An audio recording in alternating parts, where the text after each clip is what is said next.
네, 성경 정독반입니다. 욥기 오늘 28장입니다. 한 절 한 절 우리 읽어 나가겠습니다. 자리 정돈하시고 성경을 펴시고 노트 하시면서 1절입니다. 은이 나는 곳이 있고 금을 재련하는 곳이 있으며, 여기서 뭐뭐 나는 곳, 출처입니다. 어디로부터 기원되는가? 은과 금이 채굴되는, 재련되는 어떤 장소가 있다는 것이죠. 그래서 그 광산으로부터, 금맥으로부터 그것을 찾아낸다, 이런 뜻입니다. 철은 흙에서 캐내고 동은 돌에서 녹여 얻느니라. 출처와 기원, 어디로부터 오리지네이트 됐는가, 이 얘기를 하고 있습니다. 그래서 그 출처를 찾아서 그 기원을 거슬러 올라가서 거기로부터 그것을 얻어낼 수 있다. 뭐가요? 금이나 은, 그리고 철이나 동, 이런 광물들, 가치 있는 금속, 보석, 이런 것들은 깊은 광산에 들어가서 그것을 찾아내어서 그것을 건져내어 온다.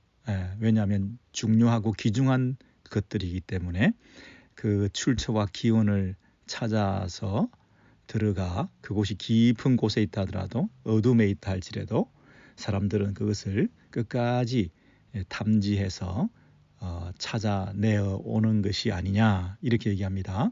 3절에 그의 내용이 있죠. 사람은 어둠을 뚫고 흑암을 파하고 모든 것을 끝까지 궁구하여 탐지하여 어둠과 죽음의 그늘에 있는 음외와 유암 중에 광석을 구하되 탐지하되.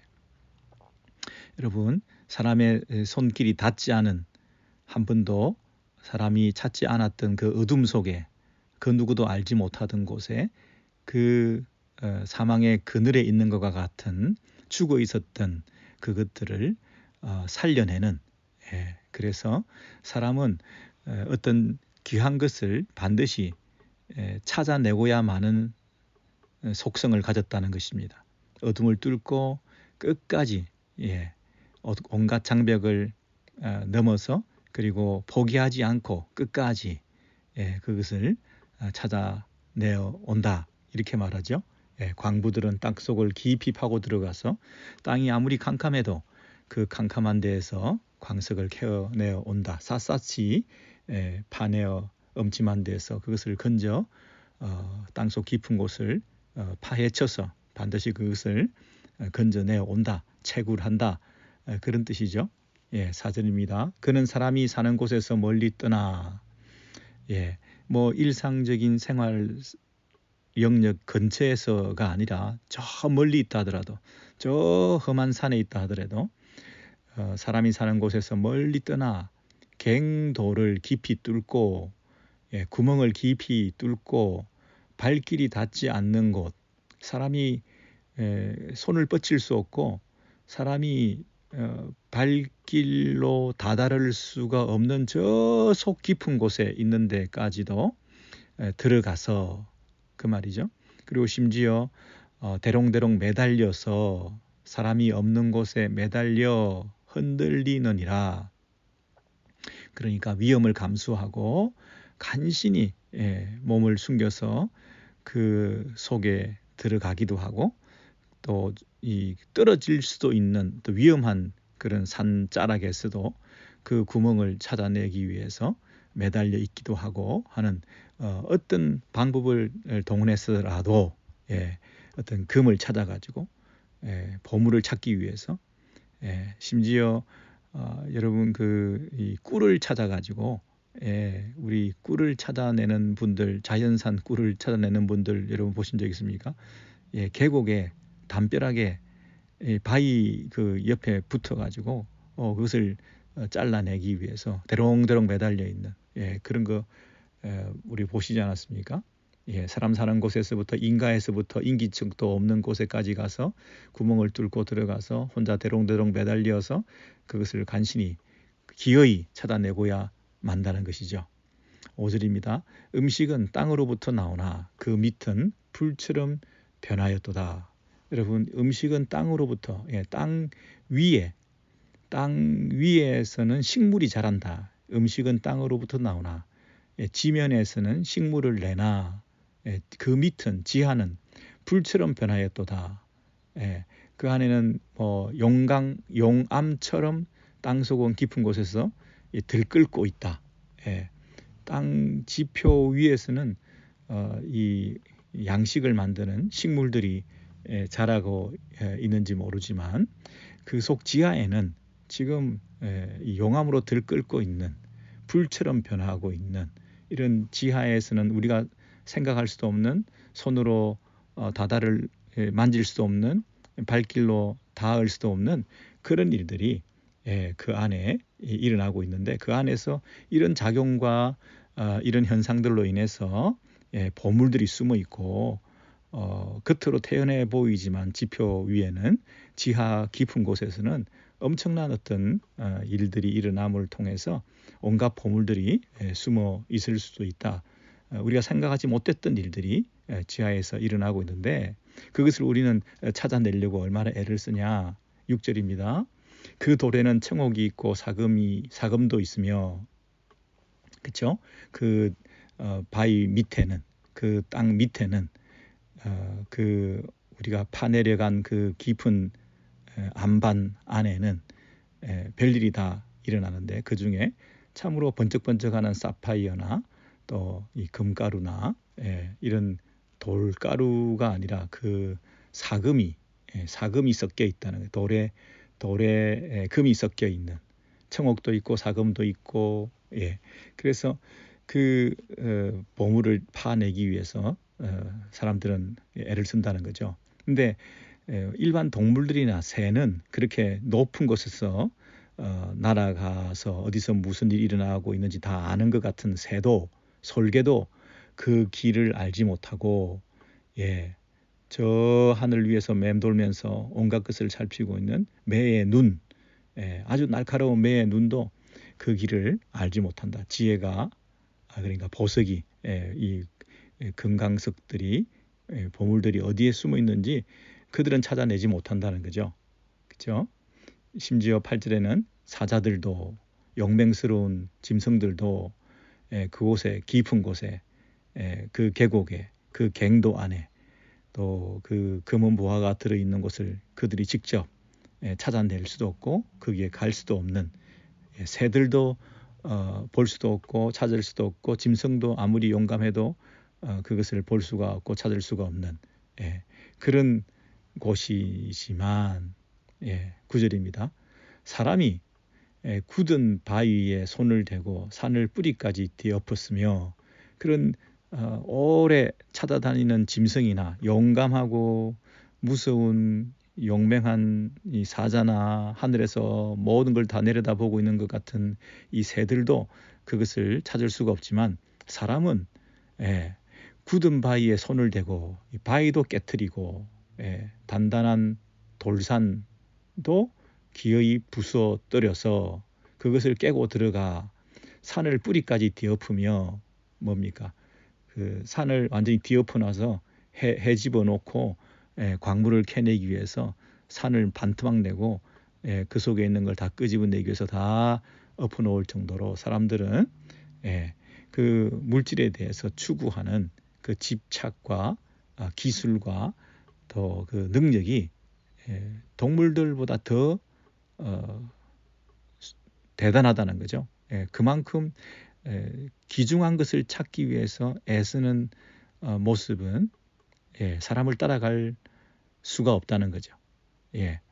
10절에 반석에 수로를 터서 그 돌들 그 큰 안반에 그 물기를 내어 가지고 각종 보물을 눈으로 발견하고 도랑을 파서 굴을 뚫어서 그 속에 그 큰 굴 속에 들어가서 그 갱도 안에서 각종 보물을 찾아내고 그죠?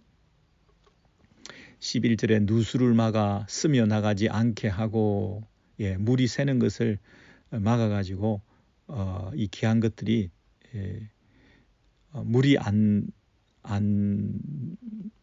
내려가도록 할 뿐만 아니라 그 감추어져 있는 것을 밝은 대로 끌어내고 시냇물을 막아서 이 물이 흘러내려가지 않도록 그래서 그 안에 있는 것들을 그대로 잘 끄집어내 올 수 있도록 숨어 있는 그 보물들을 어두운 데서 밝은 데로 이렇게 끌어내 넣을 수 있도록 온갖 보화를 이 땅에 그 감추어진 것들을 찾아내어서 그 말이죠.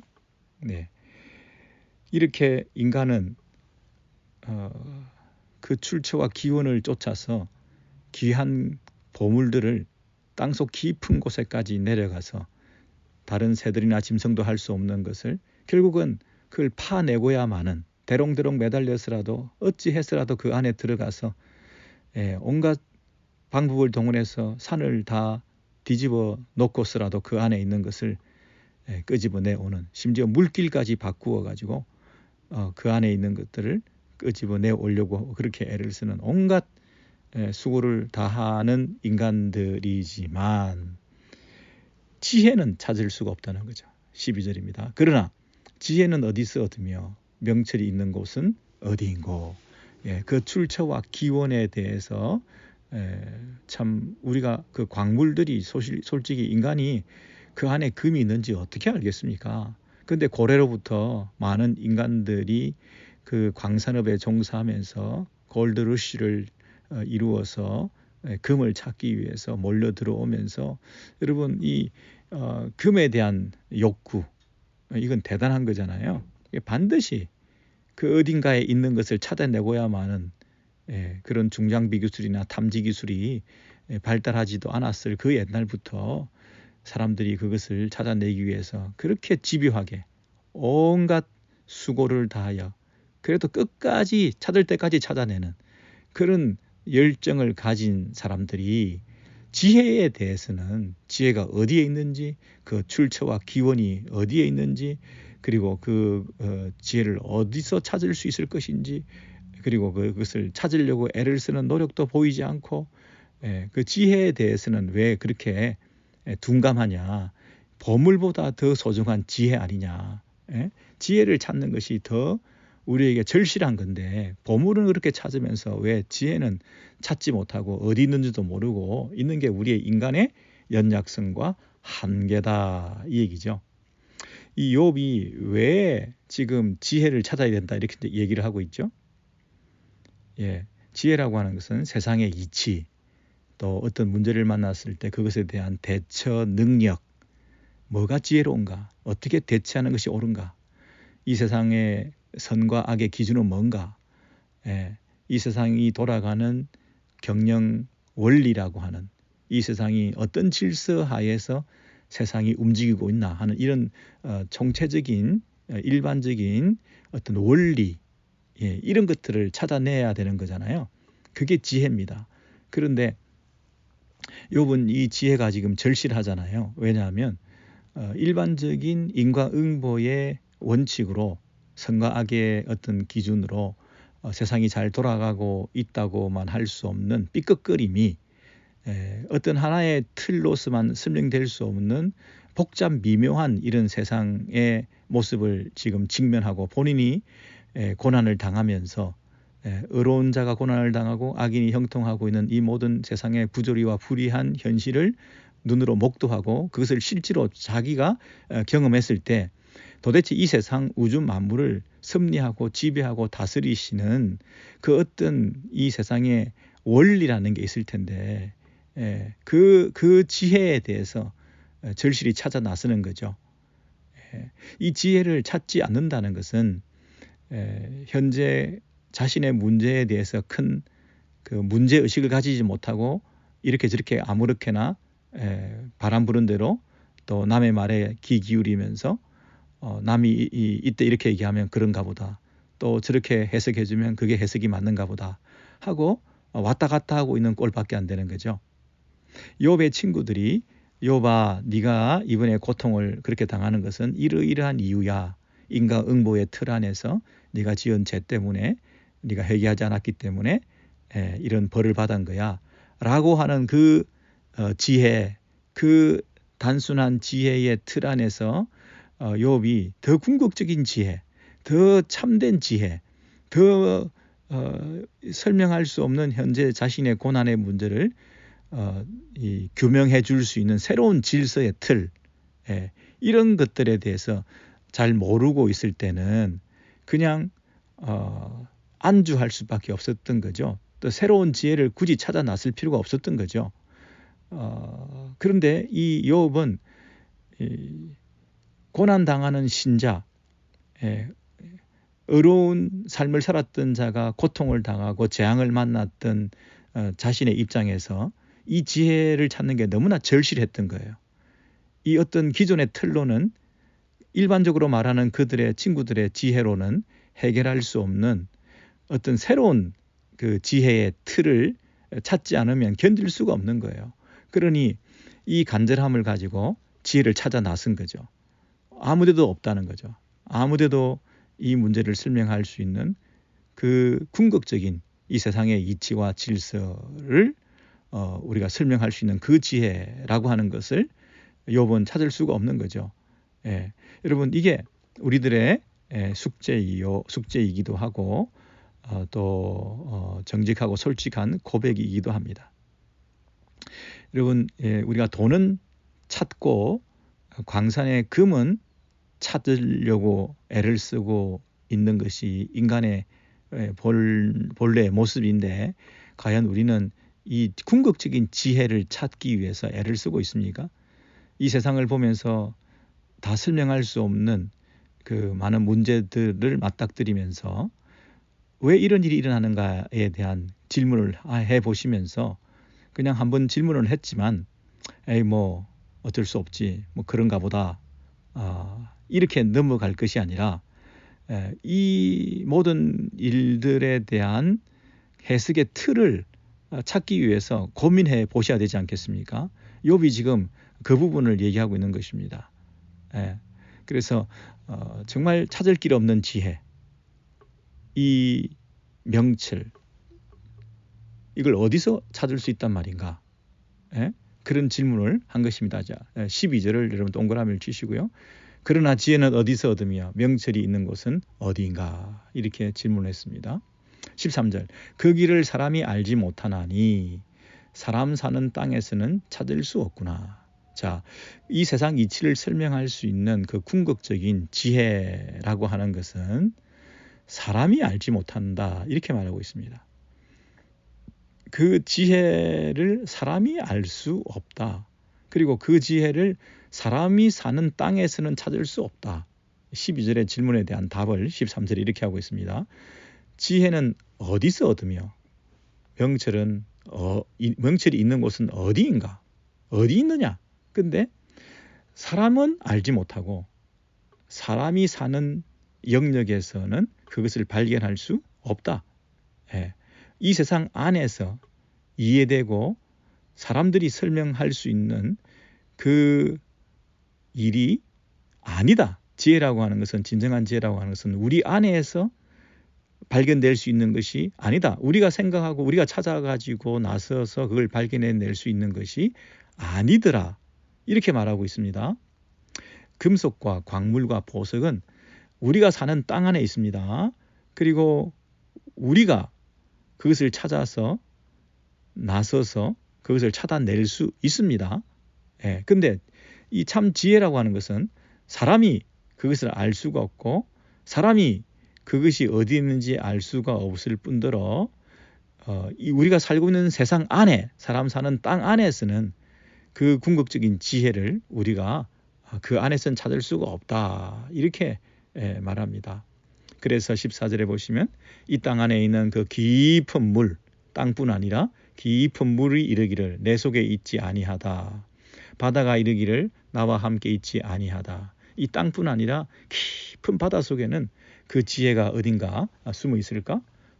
근데 지혜는 그 바다 속에도 없고 깊은 그 강물 안에도 없고 넓은 바다에도 감추어져 있지 않다. 그 어디에도 없다. 이렇게 얘기를 하죠. 그 지혜는 어디 있는가? 어디서 찾을 수 있는가? 이렇게 부르짖었는데 그것은 이 땅에서 찾을 수가 없는 거다. 사람이 알 수 있는 게 아니다. 이렇게 얘기를 하고 난 다음에 그 지혜의 가치에 대해서 15절부터 말하죠. 순금으로도 바꿀 수 없고 은을 달아도 그 값을 당하지 못하리니 그랬습니다. 그 지혜의 가치라고 하는 것은 너무나 크다. 그래서 그 가치 있는 지혜를 우리가 반드시 찾아야 될 텐데 16절 오빌의 금이나 귀한 청옥수나 남보석으로도 그 값을 당하지 못하겠고 그 지혜의 값은 어떤 보물로도 값을 치르고 그것을 살 수가 있는 게 아니다. 지혜가 어디 있는지도 모를 뿐만 아니라 첫째, 지혜가 어디에 있는지도 모를 뿐만 아니라 그 지혜는 이 땅 안에 있는 것이 아닌 게 분명하고 셋째, 있다 하더라도 그것은 우리가 값을 치르고 살 수 있는 대상이 아니다. 그 말이죠. 17절에 황금이나 수정이라도 비교할 수 없고 증금 장식품으로도 바꿀 수 없고 지혜는 금보다 값진 것이고 금잔이나 값진 유리잔보다 정금 장식품 그 어떤 귀한 것 수정, 유리, 크리스탈 그 어떤 것보다 더 값진 것이라 순금의 세공품으로도 바꿀 수가 없는 18절에 진주와 벽옥으로도 비길 수 없나니 지혜의 값은 산호보다 귀하구나. 지혜를 얻는 것은 그 어떤 것을 얻는 것보다 더 어렵다. 지혜는 그 값으로 따질 수가 없는 가치를 가지고 있다. 그 지혜를 어떻게 우리가 가질 수 있겠냐? 19절 구스의 항옥으로도 비교할 수 없고 순금으로도 그 값을 헤아리지 못하리라. 이 값을 헤아리지 못한다. 지혜의 그 값을 헤아리지 못하다. 측량할 수 없다. 그죠? 그래서 20절에 또 한번 후렴처럼 이렇게 나옵니다. 그런즉 지혜는 어디서 오며 명철이 머무는 곳은 어디인고. 아까 12절과 20절이 같은 구절입니다. 12절은 찾아보시죠. 위에 보시면 그러나 지혜는 찾을 길이 없고 명철은 그 있는 곳이 어디 있는지 모르겠다. 그러니까 그 광물이나 보석에 비해서 지혜는 그 출처와 기원을 우리가 알 수 없다. 그렇게 얘기했죠. 그리고 20절에는 그런즉 지혜는 어디서 오며 그랬으니까 그 위에 그 값으로 따질 수 없는 지혜 어디 있는지 모를 뿐 아니라 우리가 찾을 수 없을 뿐 아니라 그 찾는다 하더라도 값이 너무 가치가 너무나 크기 때문에 그것을 우리가 찾을 수가 없는 그 지혜. 그래서 역설적으로 찾을 수 없기 때문에 값어치가 너무 나고 너무나 그 값으로 따질 수 없는 이런 그 가치를 가지고 있는 것이기 때문에 반드시 또한 찾아야 하는 것이죠. 그래서 20절에 그런즉 지혜는 어디서 오며 명철이 머무는 곳은 어디인가. 그것을 반드시 찾아내야 되는데 찾을 수 없는 그리고 값이 너무 비싼 그러나 반드시 찾아야 되는 이 지혜는 어디에 있는가. 21절 그 지혜는 아까는 사람들이 알 수 없다 그랬는데 이번엔 조금 범위를 확대해서 21절에 모든 생물의 눈에 숨겨졌고 공중의 새들에게도 가리워졌으며 모든 피조세계에게 다 가리워졌다. 그렇게 말하죠. 그리고 22절에는 멸망과 사망도 이르기를 우리가 기로 그 소문은 들었다 하느니라. 좀 아까 21절은 생명체죠. 이 땅의 피조개, 생물의 눈, 공중의 새 그랬으니까 이 땅의 짐승과 새와 생물체 이 모든 것들이 이 피조세계 안에서 그 지혜를 모른다. 그들은 알 수가 없다.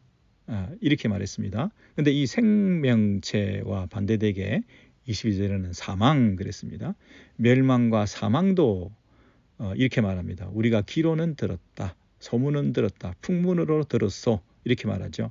그러니까 이들도 모른다는 거죠. 자, 그러니까 이 피조세계 안에 있는 생명체들도 이 값진 이 지혜의 출처에 대해서 그리고 어디에 있는지 그것을 알 수가 이 세상 안에서는 이 세상 사람들 가운데서는 이 땅의 피조세계 안에서는 그것을 아는 사람이 아무도 없다. 그럼 이 세상 말고 그 다음 세상은 어디입니까? 죽음, 멸망, 멸망을 꽉 잡고 있는 어떤 죽음의 영역, 이 생명을 한꺼번에 삼킬 수 있는 사망, 이 세상의 그 생존을 한꺼번에 멸할 수 있는 멸망. 그러니까 이 피조세계와 생명체에 반대되는 말은 멸망과 사망이죠. 22절 멸망과 사망도 이르기를 우리도 모른다. 그냥 모른다 하니까 좀 자존심이 상했는지 우리 들은 적은 있다. 어디 있는지는 모르지만 소문으로 풍문으로 그 어딘가 있다 하더라. 뭐 이런 정도. 결국 모른다는 거죠. 여러분 진정한 지혜는 멸망도 모르고 사망도 죽음도 모른다는 거죠. 여러분 참 지혜는 하나님께 속한 것인데 그 참된 지혜를 이 세상도 모르고 이 세상을 한순간에 삼킬 수 있는 사망도 사실은 모른다는 거죠. 여러분 사망이 그 하나님의 지혜를 완벽히 다 알 수 없다는 게 얼마나 통쾌한지 모르겠죠. 이 세상에서 살아가는 사람들 중에 제일 힘 있는 사람들은 돈을 가진 사람들입니다. 물질을 가진 사람들입니다. 그런데 그 물질을 가지고도 이 지혜를 얻을 수 없다 그랬습니다. 아까 산호나 수정과 진주와 벽옥으로도 황금과 수정과 크리스탈과 온갖 금세공품으로도 그 지혜를 얻을 수 없다. 물질도 한계를 고백하고 있고요. 세상에서 황금 만능주의 세상에서 돈이면 안 되는 것이 없는 이 자본주의 사회에서 돈이 왕노릇하는 이 맘모니즘이 지배하는 이 세상에서 이 교회도 돈에 의해서 정복당해 있는 여러분 두 주인을 섬기지 말라 할 때 하나는 하나님이고 한 분은 하나님이고 하나는 물질이다. 물질은 인격화되어 있다. 두 주인이라고 그랬으니까 하나의 물질 개념이 아니라 인격화되어 있는 그 돈이라고 하는 것은 우리로부터 숭배를 받으려고 한다. 우리로부터 예배를 받으려고 한다. 우리로부터 절을 받으려고 한다. 우리가 그 물질을 종속시키고 우리가 물질을 내가 주인 되어서 사용하는 것이 아니라 그 물질이 우리를 끌고 다닌다. 우리가 그 물질에 종속되어서 끌려다니는 주인 노릇하는 그 물질이 우리 불쌍한 인생이 될 수가 있다. 우리는 소유에 소유당할 수밖에 없는 연약한 자들이다. 그래서 이 물질이 우리를 사로잡고 있는데 우리는 그 물질 때문에 전전긍긍하면서 살아가고 있는 우리들에게 오늘 우리에게 소망이 되는 것은 위로가 되는 것은 물질로도 안 되는 게 있다. 물질도 모르는 게 있다. 물질로도 살 수 없는 게 있다. 그게 뭡니까? 지혜다 하는 거죠. 하나님의 지혜. 그리고 이 세상에서 살아가는 동안 가장 무서운 게 죽음이죠. 멸망이죠. 이 세상에서 우리를 갑자기 엄습하여 우리를 사로잡아 그 죽음으로 끌고 갈 수밖에 없는 이 공포 속에 우리는 늘 살고 있습니다. 죽음의 공포 아래에서 사실은 우리가 살고 있습니다. 가난과 질병과 또 문제투성이의 이 삶 가운데서 우리를 가장 두렵게 만드는 것은 우리를 죽음으로 끌고 가게 되는 언제 어디서나 이 죽음이 왕노릇하는 세상에 우리가 살고 있는데 이 사망에게 물어봤더니 내가 이 세상의 왕인 줄 알았는데 자기들이 모르는 게 있다 이렇게 말하죠. 이 죽음도 모르고 있는, 죽음도 벌벌 떠는, 죽음도 함부로 할 수 없는, 죽음 너머에 있는 하나님의 지혜, 죽음도 핸들하시고 죽음도 하나님께서 이용하시고 죽음도 뚫고 일어나실 수 있는, 죽음으로 이기실 수 있는, 죽음을 정복하실 수 있는, 죽음도 모르는 영역에 계시는 하나님의 지혜. 이게 하나님의 솜씨요, 하나님의 지혜요, 하나님의 능력이요, 하나님의 비밀이죠. 그래서 죽음 너머에 부활이 있을 줄 죽음이 어떻게 알았겠습니까?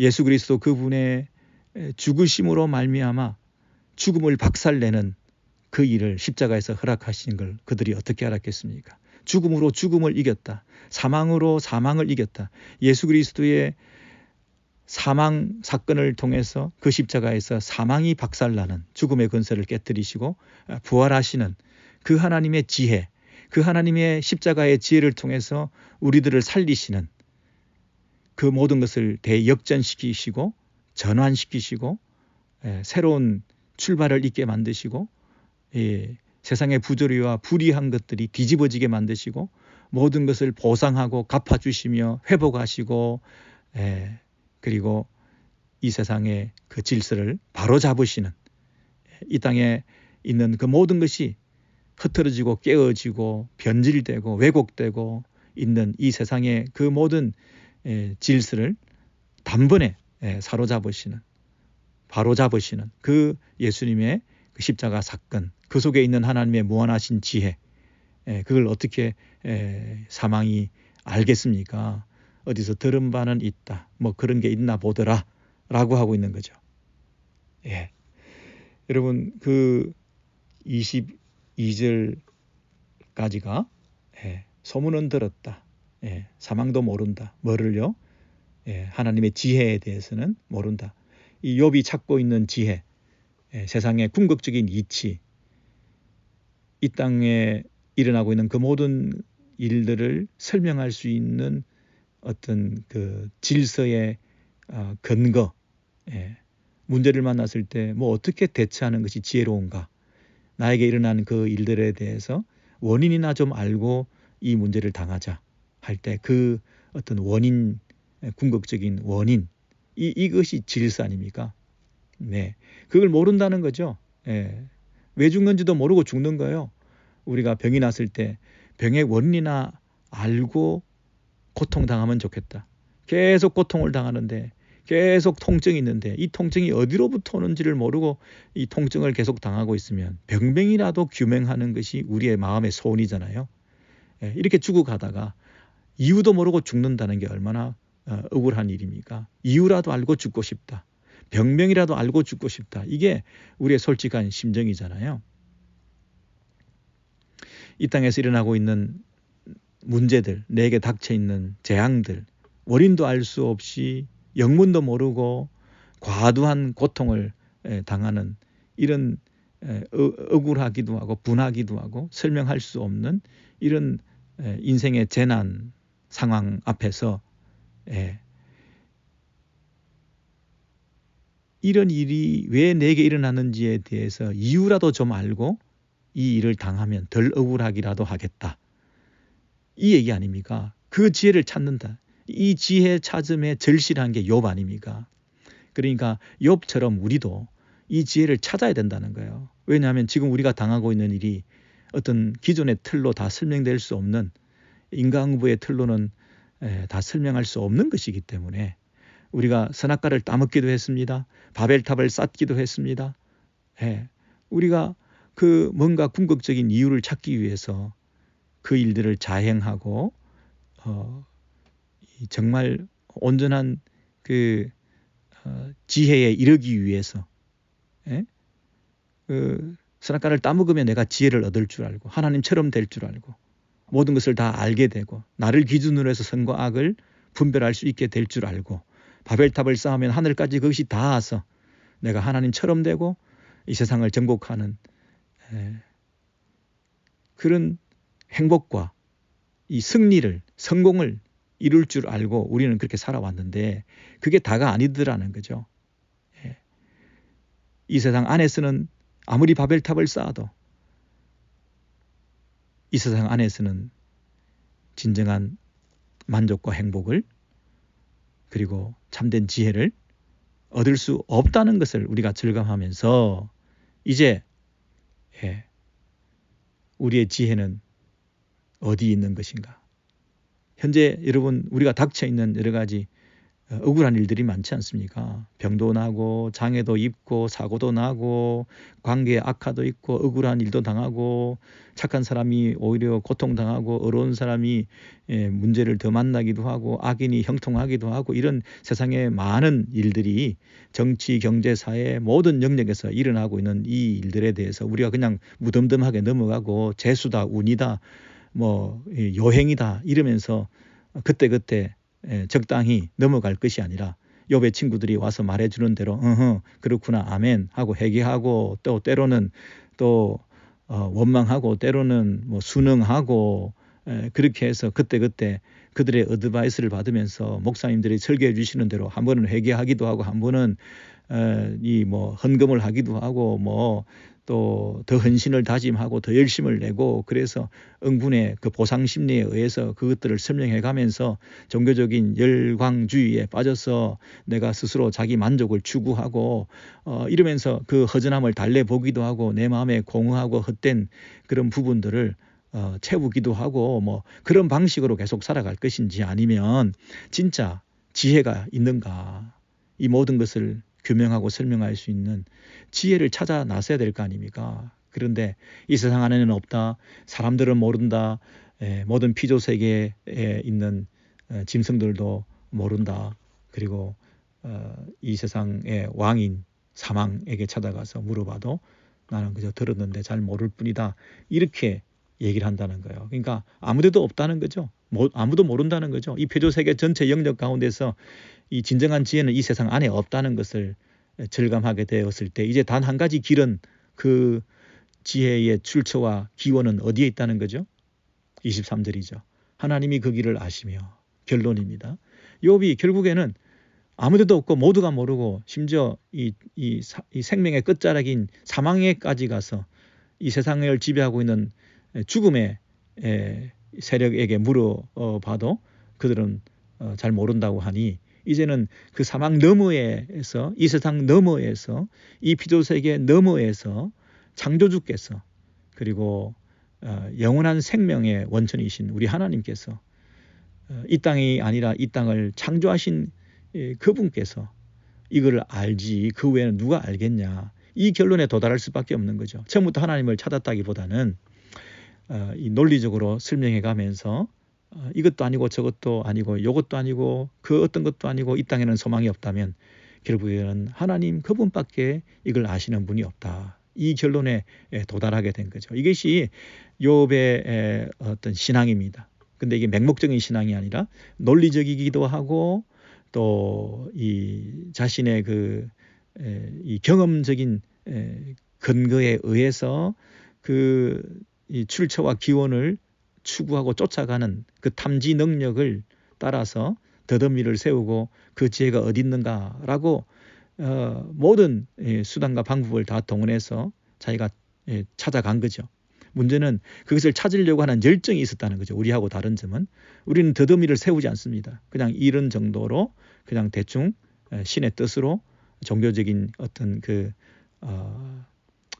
설명을 충분히 듣고 만족하면서 그런가 보다 하고 넘어가는데 욥은 철저한 신학적인 그런 초점을 잃어버리지 않고 또 현재 자기가 당해 있는 이 억울함에 대한 분명한 이유를 가지고 클리어해질 때까지 병명을 내가 분명히 알아야 되겠다. 죽더라도 병명 알고 죽어야 되겠다 하고 찾아다니다 보니 이건 하나님만 아신다 하는 결론에 도달하게 되었다는 것이죠. 그래서 하나님이 그 길을 아시며 있는 곳을 아시나니 하나님이 그 지혜가 어디 있는지 아신다는 거예요. 여러분 지금 욥이 말하고자 하는 것은 뭐냐면 지혜를 찾지 말고 지혜의 원천이신 하나님을 찾아라 그 말이죠. 지혜가 어디 있느냐 내가 지혜를 찾아야 되겠다 라고 찾아 나섰다가 지금 욥은 아니다. 지혜를 가지신 그 하나님을 찾아야 된다. 그렇게 지혜를 아는 그 하나님을 찾아야 된다. 이렇게 23절에 결론을 내고 있는 거죠. 그래서 그 하나님은 어떤 분이시냐 하면 24절입니다. 이는 그가 땅끝까지 감찰하시며 온 천하를 살피시며 그리고 바람의 무게를 정하시며 물의 분량을 정하시며 이 바람을 강하게 불 건지 약하게 불 건지 강약약으로 불 것인지 약강강으로 불 것인지 강약강약으로 불 것인지 그 아주 부드러운 이 봄의 미풍처럼 불 것인지 어린아이 살갗처럼 부드럽게 감미롭게 이 바람을 불 것인지 때로는 태풍으로 몰아세우면서 막 불 것인지 갑자기 천둥이 치고 비를 내릴 때 물의 분량을 정하시기도 하고 이게 보슬비로 내리실 것인지 소낙비로 내리실 건지 뭐 이 그 우기에 갑자기 쏟아붓는 그런 이 홍수와 같은 이런 물을 부을 것인지 무지개가 폈다가 또 비가 왔다가 해가 났다가 또 뭐 이 경중과 분량을 당신의 마음대로 그렇게 정하시면서 그리고 비 내리는 법칙을 정하시고 26절 비구름의 길과 우레의 법칙을 번개를 치고 우레를 치고 이런 다양한 이 날씨의 변화 여러분 날씨의 변화만큼 예측하기 어려운 거에 없죠. 여러분 맞죠? 뭐 엄청난 천문대에서 이 기상 관측을 하고 또 이 일기예보를 하고 기상대에서 엄청난 자원과 기계들을 동원해서 이 세상의 그 날씨를 측정하기 위해서 미리 예보하기 위해서 애를 쓰지만 그게 100% 맞을 수가 없는 거죠. 날씨만큼 변화무쌍한 것이 없는 거죠. 그 날씨를 다 주관하고 지배하고 계시는 그 하나님께서 그 세상을 비와 구름과 이 우레와 이런 것들을 바람을 불어 내리시는 그 하나님께서 그게 26절까지인데요. 27절에 그때에 그랬습니다. 그때가 뭡니까? 아까 그 위에 있는 그 비, 뭐 천둥, 우레, 뭐 바람, 물 내리고 하는 이 모든 것을 그분이 다양하게 그 분량을 정하시고 또 법칙을 만드시고 저울로 달아 내보내시고 그때 저울을 달아서 이번에는 요만큼 이번에는 요만큼 이렇게 주장하시고 지배하시는 그 하나님께서 그것을 내리실 때에 27절입니다. 그때에 그가 보시고 선포하시며 굳게 세우시며 탐구하셨고 자 여기 4가지 동사가 나오는데요. 여기에 그 한글 번역에는 그 목적어가 빠졌는데요. 그때에 그가 그것을 보시고 그것을 선포하시며 그것을 굳게 세우시고 그것을 탐구하셨다. 이렇게 해서 영어 번역만 보시더라도 그것을 지혜로 얘기합니다. 바로 그때에 그분께서 지혜를 보시고 지혜를 선포하시고 지혜를 굳게 세우시고 지혜를 궁구하시고 탐구하시고 하셨다. 그 창조주께서 이 세상의 그 변화무쌍한 이 기상과 기후를 관리하시고 주장하시는 그 세상 섭리 가운데에서 그 하나님께서 그 지혜를 그러니까 인격적인 존재죠. 그 지혜를 보시고 그 지혜를 칭찬하시고 그 지혜를 선포하시고 그 지혜를 나타내셨다. 그게 무슨 말입니까? 하나님께서 이 세상 우주 만물을 지배하시는 그 가운데서 우리는 그 지혜를 찾을 수 없었지만 하나님께서만은 그 지혜를 보고 계셨고 함께 일하고 계셨고 또 그 지혜를 굳게 세우시고 그 지혜는 여전히 하나님과 함께 계셨다는 거죠.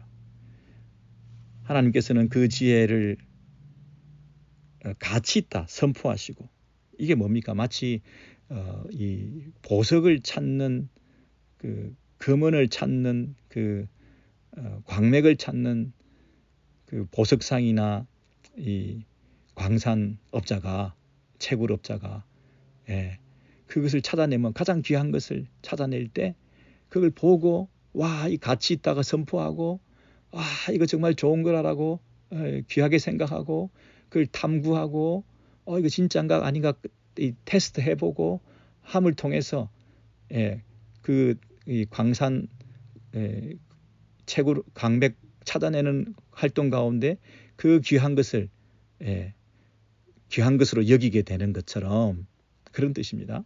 그래서 하나님께서 이 세상 가운데에서 이 세상을 섭리하실 때 이 세상 가운데 하나님의 그 섭리 가운데서 함께 하시는 지혜로움이라고 하는 것이 있고 하나님께서 그 가운데서 그 지혜를 높이시고 그 지혜를 인정해 주시고 그 지혜의 존재에 대해서 인격적으로 보고 계시고 한다고 말씀하신 거예요. 우리가 좀 설명하기 어렵습니다만은 우리가 지혜가 성부, 성자, 성령 가운데 제 2위이신 성자라고 생각할 때 그리고 하나님께서 천지 만물을 창조하실 때 하나님 혼자 창조하신 것이 아니라 말씀으로 이 세상을 창조하셨다. 그죠? 그래서 하나님께서 이 성자 예수 그리스도 하나님 아들이신 그분과 함께 이 일을 해 나가시는 인격적인 존재로서 그 지혜라고 하는 분이 하나님과 함께 일하고 계신다는 거예요. 그래서 28절에 결론적으로 이렇게 얘기합니다. 또 사람에게 말씀하셨도다. 보라, 주를 경외함이 지혜요, 악을 떠남이 명철이니라. 그랬습니다. 이게 결론입니다. 주를 경외한다. 주를 두려워하는 것이 지혜고 악을 떠나는 것이 명철이다. 여러분, 이게 무슨 뜻입니까? 왜 이게 결론이 됐습니까? 지금 욥은 지혜를 찾아 나섰습니다. 나는 지혜가 있으면 좋겠다. 이 세상 이치를 설명할 수 있는 그 궁극적인 지혜에 대해서 내가 알고 싶다.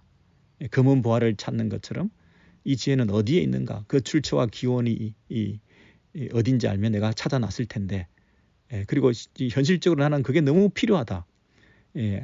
악인의 형통과 의인의 고난 가운데서 이 기존의 틀로 설명할 수 없는 이 궁극적인 우주에 하나님이 다스리는 그 지혜의 원칙에 대해서 내가 이걸 찾지 않고는 견딜 수가 없다. 이유라도 알고 죽어야 되겠다. 내가 이 재앙을 당하고 있는 이유가 뭔지 나는 절실하게 하나님 앞에 구하고 있는 이 욥의 절규에 대해서 하나님께서 뭐라고 얘기하시느냐 하면 여호와를 경외함이 지혜요 악을 떠남이 명철이다. 이렇게 말하죠. 너는 지혜를 찾으려고 그러는데 먼저 하나님 앞에 엎드려라. 하나님께 절하라. 하나님을 두려워하라. 그것이 지혜다. 너는 지금 지혜를 찾아서 그 모든 것을 해결하려고 하는데 너의 삶을 돌아보고 하나님 앞에서 악을 떠나는 삶을 살아가는 것, 하나님과의 관계를 잃지 않는 것, 하나님과 더 친밀한 교제를 하는 것, 하나님께 더 가까이 나아오는 것, 악을 떠나고 하나님을 두려워하며 하나님을 높여드리고 하나님을 인정하고 하나님께 예배하고 하나님으로 대접해드리는 것. 너는 지금 하나님도 없다, 하나님이 계시면 이럴 수가 있냐 하고 원망하고 불평하는 마음이 한 구석에 있는데 다시 한번 초심으로 돌아와서 하나님 앞에 엎드려 하나님을 높이고 하나님께 자신의 삶을 온전히 드리며 하나님 뜻대로 순종하는 그 삶을 시종일관 처음부터 지금까지 그래왔던 것처럼 앞으로도 계속 그렇게 살아가는 그 삶, 그것이 가장 큰 지혜다. 그것이 가장 지혜로운 삶이다. 네가 만약에 지혜를 찾았다고 해보자. 그러면 네가 기고만장해서 마치 모든 것을 가진 것이냐, 네가 지혜자인 것이냐, 하나님도 없이 이렇게 지혜롭게 살면 되겠구나, 라고 착각하면서 그 지혜를 손에 쥐고 너 마음대로 이 모든 그 지혜, 세상의 원천, 세상의 원리, 이 모든 이치를 내가 다 알았다라고 생각하며 네가 교만한 모습으로 살아갈 수도 있었을 텐데, 네가 이 세상의 이치를 다 모른다. 다 알 수가 없다. 그래서 이걸 아시는 분은 하나님밖에 없다. 그래서 내가 하나님 앞에 나아가서 하나님을 경외하고 하나님의 그 거룩하심 앞에서 내가 악을 버리고 그 하나님과 친밀한 교제를 나누고 살아가는 그 겸비한 태도로 살아가는 것이 너를 가장 행복하게 만드는 것이고 가장 지혜롭게 살아가는 삶의 비결이다. 그러므로 여호와를 경외함이 지혜요 악을 떠남이 명철이다. 이 말의 의미를 알겠냐? 이렇게 말하는 거죠. 하나님께서 세상 우주 만물을 지배하고 지금도 섭리하시고 비를 내리시고 우박을 내리시고 모든 창조의 그 질서를 섭리하고 계시는 그 하나님을 네가 정말 믿는다면 이것을 완벽하게, 인간은 알 수가 없지만, 인간은 제대로 설명할 수 없지만 이것을 가장 지혜롭게 하나님께서 지금도 섭리하고 계신다는 그 하나님의 솜씨를 인정하고 그 하나님 앞에 바짝 엎드려서 그 안에 숨겨져 있는 그 하나님의 지혜로움에 대해서 네가 받아들이고 네가 결코 교만하지 말고 하나님으로 대접하는 그 삶을 살아갈 때 이 세상 우주 만물을 다스리는 그 질서 아래서 너도 그 세상 안에서 하나님의 그 질서 안에서 살아가는 하나님이 책임져 주시는 가장 복되고 아름다운 삶을 살 수 있는 것이니 너무 불안해하고 너무 두려워하지 말고 이 세상에 어떻게 이런 일이 일어날 수 있나? 왜 나에게만 이런 일이 일어날 수가 있나? 이 세상 이치를 내가 다 알아야 그 다음부터 뭐 하나님을 섬기든지 말든지 할 거 아니냐? 이렇게 생각하지 말고 다 몰라도 충분히 이해 안 돼도 하나님 앞에 나와 엎드리는 거, 여호와를 경외하고 악에서 떠나는 거, 너와 나 사이의 관계가 더 친밀해지는 것이 더 지혜로운 삶이 되는 거 아니냐? 여러분, 욥은 사실은 그 처음부터 욥기 1장 1절 이하부터 동방의 의인으로서 하나님을 경외하고 악에서 떠난 삶을 살았던 사람이었습니다. 그런데 악에서 떠나고 하나님을 경외하는 그 삶을 살았던 욥에게 어느 날 문제가 닥쳤습니다. 사탄이 이렇게 말했습니다. 하나님께서 복을 내리지 아니하시면 하나님을 경외하지 않을 것이고 또 경건하게 악에서 떠난 삶을 살지 않을 것이 욥일 것입니다. 라고 시험을 걸어왔을 때 하나님께서 그 시험을 해봐라. 그랬을 때 욥이 앞으로 가야 될 길은 뭡니까? 시험과 재앙 가운데서도 하나님을 경외하고 하나님 앞에서 거룩한 삶을 사는 것을 계속해 나갈 때 이 사탄의 싸움에서 이기는 거 아닙니까? 그렇죠? 하나님께서 바로 이 부분을 원하셨던 거죠. 과연 욥이다. 욥이 내린 결론. 이것은 28절에 또 사람에게 말씀하셨도다. 하나님의 음성입니다. 하나님께서 지금 욥에게 이렇게 말씀하시는 것입니다. 네가 지혜를 찾으려고 새로운 어떤 지혜의 틀을 찾아보려고 애를 쓰고 있는데 하나님께서 사람에게 말씀하셨도다. 하나님께서 사람에게 말씀하신 이 대목이 너무너무 중요하죠. 저와 여러분에게 하나님께서 말씀하셨다. 근데 뭐라고 말씀하시냐면 보라 주를 경외함이 지혜요 악을 떠남이 명철이니라. 그 말은 인과응보의 틀 안에서 살 때도 주를 경외함이 지혜요 악을 떠남이 명철이다. 라고 욥은 그 욥기 1장 이하에서 그렇게 살아왔었습니다. 근데 이해할 수 없는 일을 만나서 재앙을 당하여 어려운 자가 고난을 당하는 이 말로 설명할 수 없는 문제 앞에서도 새로운 어떤 틀이 있는 것이라기보다는 여전히 주를 경외함이 지혜요 악을 떠남이 명철이다.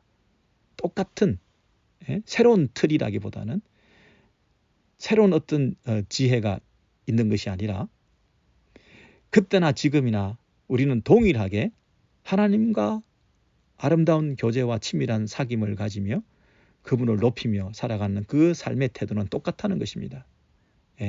욥이 처음에는 그렇게 살았는데 사탄이 그렇지 않을 거라고 시비를 걸어왔지만 욥은 여전히 그렇게 살아감을 통해서 어떤 환경과 상황의 변화에 따라서 하나님과의 관계가 달라지지 않는다고 하는 것을 보여주어야 우리의 신앙이 진실되고 확실하다는 것을 나타내는 것 아니겠습니까?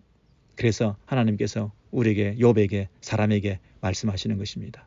이러나 저러나 어떤 상황 속에서도 주를 경외하는 것, 나를 두려워하는 것, 나에게 엎드려 절하는 것, 그리고 경건과 거룩의 삶을 살려고 애를 쓰는 것, 나를 떠나지 않고 악에서 떠나는 것, 이것이 가장 거룩한 하나님의 백성의 아름다운 삶의 모습이고 가장 지혜롭게 살아가는 삶의 모습인 것이다. 이렇게 말씀하시는 거죠.